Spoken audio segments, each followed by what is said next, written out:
आपल्या अवतीभोवती अशी काही खास माणसं असतात की ज्यांच्या केवळ सहवासाने आणि त्यांच्याशी 4 शब्द बोलण्याने एक सकारात्मक ऊर्जा मिळते. आणि असं म्हणतात ना की काही जणांसाठी वय म्हणजे केवळ एक आकडा असतो. हे या काकूंकडे पाहिलं की अगदी खरं वाटतं. आमचे फॅमिली फ्रेंड अमोल आणि राधिका यांनी त्यांच्या आईची 75वी सेलिब्रेट करायचं ठरवलं. तेव्हा राधिकाने अगदी हक्काने आणि प्रेमाने मला सांगितलं की या सोहळ्याचा केक केवळ आणि केवळ तूच बनवणार आहेस. जेव्हा कोणी एवढ्या आपलेपणानं आणि हक्कानं सांगतं ना, तेव्हा ते काम करायचा आनंद खरंच द्विगुणित होतो. केक डेकोरेट करताना काकूंना आवडणाऱ्या गोष्टी जसं की साडी, त्यांचे आवडते पदार्थ, त्यांची रोजची लिखित श्रीराम नाम जपाची वही आणि अर्थात त्या ज्या तासनतास रमतात तो त्यांचा गायनाचा छंद, या सर्व गोष्टी मी फॉन्डंट यूज करून केकवर दाखवण्याचा प्रयत्न केला. या सोहळ्यात येणाऱ्या सगळ्यांचा विचार करून विथ एग आणि एगलेस असे 2 केक बनवले. सोहळ्याला सुरुवात झाली. काकूंची लेक स्मिता ताई आणि त्यांच्या दोन्ही सुना राधिका आणि श्रुती यांनी मिळून काकूंचं अगदी प्रेमानं स्वागत केलं. सर्वांनी मिळून काकूंचं औक्षण केलं आणि त्यांच्या दीर्घायुष्यासाठी आणि उत्तम आरोग्यासाठी मनापासून प्रार्थना केली.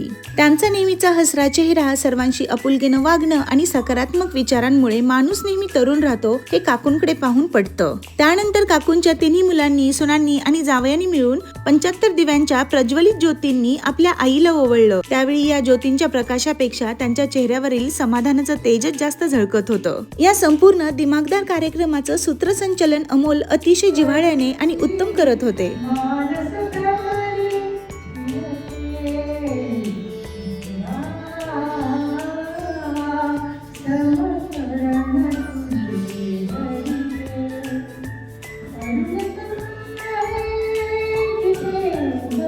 ज्यावेळी काकूंनी त्यांच्या गोड आवाजात विठ्ठलाचं गाणं म्हटलं ना, तेव्हा संपूर्ण हॉल विठ्ठलमय झाला होता. जिथे एखादी गोष्ट करायला आपल्याला वेळ मिळत नाही, ही आपल्या सर्वांची एक नेहमीचीच तक्रार असते, तिथे काकूंनी त्या धावपळीच्या वयात सुद्धा आपल्या संसाराच्या जबाबदाऱ्या सांभाळताना आपला एक छंद जपला. त्या सांगतात की पूर्वी त्यांना गाणं रीतसर शिकायला मिळालं नाही म्हणून त्या थांबल्या नाही. त्या काळी फक्त रेडिओवर गाणी लागायची, तेव्हा त्या हातात वही आणि पेन घेऊन बसायच्या आणि भराभर कागदावर गाणं उतरून घ्यायच्या. आजही काकू कित्येक गाणी खूप गोड आवाजात म्हणतात. काकू इथे अमेरिकेत मुलांसोबत राहून त्यांना प्रत्येक गोष्टीत खंबीर साथ देतात. आजच्या जगात असं एकत्र कुटुंब, एकमेकांची एवढी काळजी घेणारे फॅमिली मेंबर्स मिळणं हे खरंच भाग्याचं असतं.